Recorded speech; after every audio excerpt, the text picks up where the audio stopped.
Good morning, that's classic family. Good morning, gang. Right, we've got a very interesting car for you today. So this car was debuted at the Earl's Court Motor Show in 1949. Isn't that insane?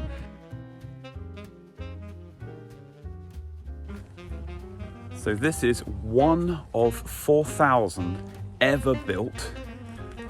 This is a Austin A40 Sports.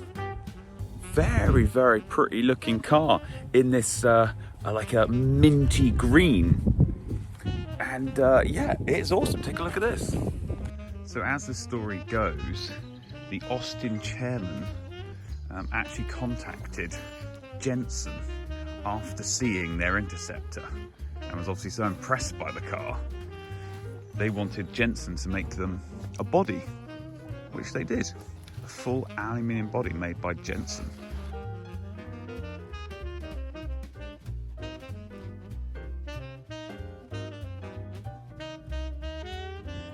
So this little beauty had a recorded top speed of 77 miles an hour. I mean, whoa, I don't think I'd want to do 77 miles an hour in this. I think that's kind of crazy, but that's what they tested in 1951. Production ended of this little beauty in 1954. Only 4,000 units were made, and honestly, how many of these are left now? And especially in this color. I wonder if this was actually a factory color. Four adults inside. Well, 2 adults and maybe 2 smaller people in the back, but I mean, that's not bad headroom really. We are going to take this on a road test shortly, so you can see and feel what it was like to have this on the road.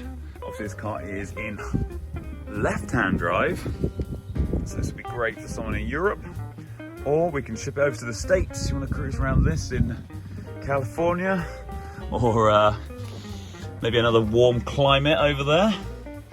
Be very cool. Just put the towel down so I don't get muddy. Feet everywhere. Let's do a little start up, shall we? Okay. So that's the choke on. Ignition on. So that's just literally putting the ignition on. It needs cleaning up. And then underneath here is the start button.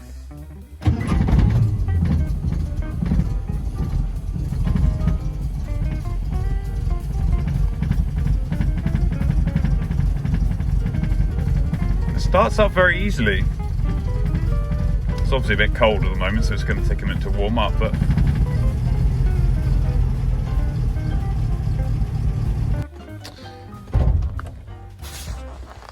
let's take a look under the hood.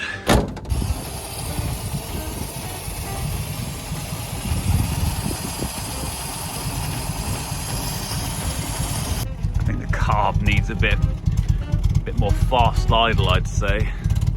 It's a little bit low on the idle there. I'm not sure why, but I found the pancake filter in the boot there. And that wasn't on for some reason, so just putting this back on now. But that's the great thing about this age of car. You know, it's just nuts and bolts. It's just very much possible to fix them yourself, you know. Actually get your hands a bit dirty and really feel the car. So it's great. You know, these vintage cars, you just get involved, you can fix it yourself, you can just unbolt things, bolt it back on, change filters, and yeah, this is what I like about this age of car. It was built by men and women in factories. I mean, to be fair, mainly by men in that day, but it was very much a hands-on job building it like that, and that's the fantastic thing about it. It's very, very cool. Something that we don't have these days in modern cars. They don't have that hands-on feel, and that's kind of why I feel like we don't have that attachment with modern cars like we used to. I think back in the day it was very much more hands-on. You build that bond by working on your car, and you know, you feel the connections stronger. I mean, I know it's an inanimate object, but I think that's the way, I don't know, I think that's the way it is, you know. That's why people love these classics more. And this is one of my favourite little toolkits I bought recently. Just a really simple little toolkit. This is a Segan one. I have no affiliation with them. But I saw it in the motor parts store and just had to buy it because it's just such a nice flexible kit. You obviously got this, which does all the screwdriver stuff.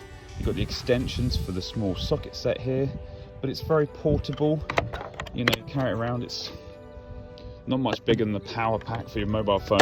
And you can just have it in your car if you need to do any work. So big fan of kits like this. I think it's great, especially working on cars, or even just having it in the trunk or the boot of your car in case you have an issue, because it's quite flexible. You know, you've got quite a lot of stuff on it. I'll actually put a link in the description for this little kit. I'll see if I can find it on one of these big commercial websites. I'm sure you know the one I'm going to refer to. They've even got a decent sized boot in here. I mean, if I was keeping this car as my driver, I'd probably put some simple insulation in here, because it's just got a bit grubby. Simple insulation, and then you just carpet it. So it's a nice place to put your, you know, put your luggage and everything. Because at the moment it just wants tidying up. But it's a nice little job for the weekend. But as you can see though, she's solid.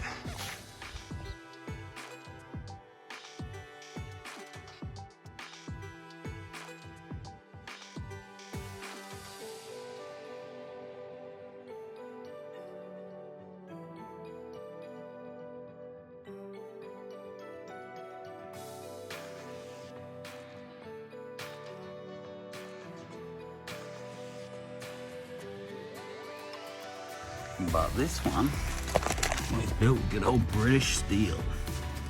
Anyway, that's the chassis was made of steel. The body is full aluminium body on this thing.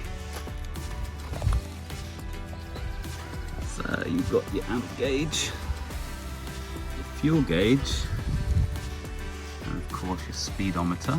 This one's showing 13,000 miles. You've also got an oil pressure gauge and a water temperature gauge. Apart from that, that's the column shift I was talking about. A couple of switches here for the lights.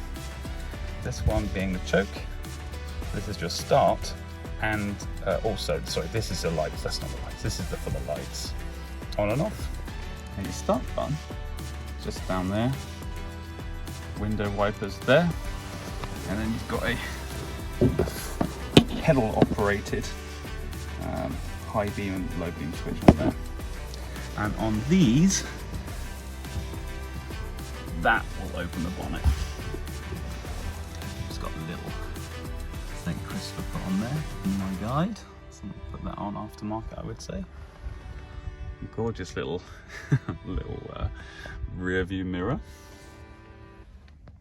Convertible car. The interior is actually quite good for its age, I'd say. The carpets must have been replaced at some point. The seats are very original. Look at these old creases. Definitely been sat for a while on these seats. I mean, this car's nearly 70 years old. The backs, not so used. Actually better quality. Some of the cheap metal from Russia and other places over the years were obviously of not as good quality. So let's start up this bad boy.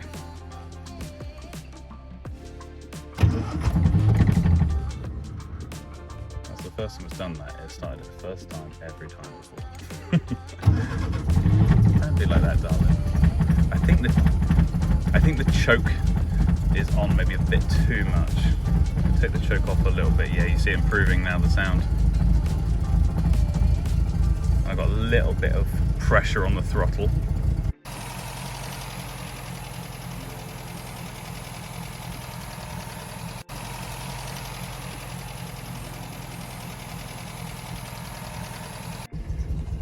So the column shift's quite straightforward. It's basically the same as a normal gearbox, but just this way, not this way, if that makes sense. So you've got first, second, put back and up for third, back for fourth, and reverse gear is actually down the back here. Not the easiest to get to, but it's right the way down.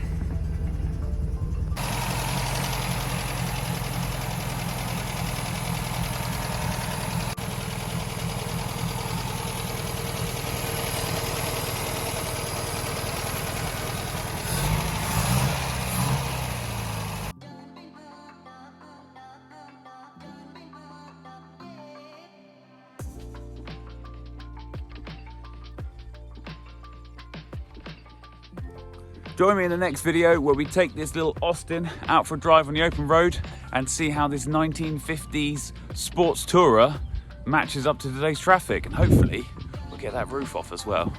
It's not raining today, so we'll give it a try. All right, see you in the next video, guys. Don't forget to like and subscribe, probably here or possibly there. It might be down there, hard to say. Like, subscribe, and give me a comment. What do you think about this? Have you ever seen one? I haven't. Later.